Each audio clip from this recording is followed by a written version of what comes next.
రేవంత్ రెడ్డి ప్రభుత్వం ఓవైసీ సంస్థలను కాపాడేందుకు కోర్టులను కూడా తప్పుదోవ పట్టిస్తోందని టీఆర్ఎస్ అధినేత్రి కల్వకుంట్ల కవిత ఆరోపించారు.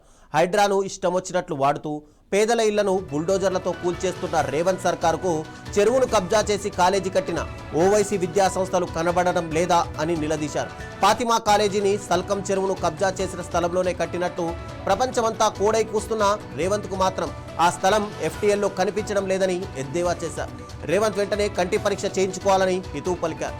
సల్కం చెరువు శాటిలైట్ వ్యూను కవిత పోస్ట్ చేశారు.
రేవంత్ ప్రభుత్వం పైన కవిత తీవ్ర విమర్శలు చేశారు. ఏదైతే ఫాతిమా కాలేజ్ ఇష్యూకు సంబంధించి గత కొన్ని రోజులుగా కూడా తీవ్ర చర్చలు అయితే జరుగుతున్నాయి.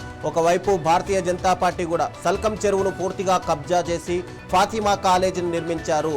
గతంలో 3 నెలలు కాలేజీకి టైం ఇచ్చామని చెప్పి హైడ్రా కమిషనర్ రంగనాథ్ చెప్పినప్పుడు కూడా ఇప్పటి వరకు 3 నెలలు గడిచిపోయింది. 6 నెలలు గడిచినా కూడా అటు ఫాతిమా కాలేజీ పైన ఇంతవరకు ఎందుకు చర్యలు తీసుకోలేదని ఒకవైపు భారతీయ జనతా పార్టీ ప్రశ్నిస్తుంటే, మరోవైపు అదే అంశం పైన కూడా ఈరోజు కవిత మరోసారి సీఎం రేవంత్ రెడ్డిని టార్గెట్ చేస్తూ పలు ట్వీట్ అయితే చేసింది. సల్కం చెరువుకు సంబంధించినటువంటి శాటిలైట్ వ్యూకి సంబంధించిన మ్యాప్ కూడా అటాచ్ చేస్తూ రేవంత్ రెడ్డిని టార్గెట్ అయితే చేశారు.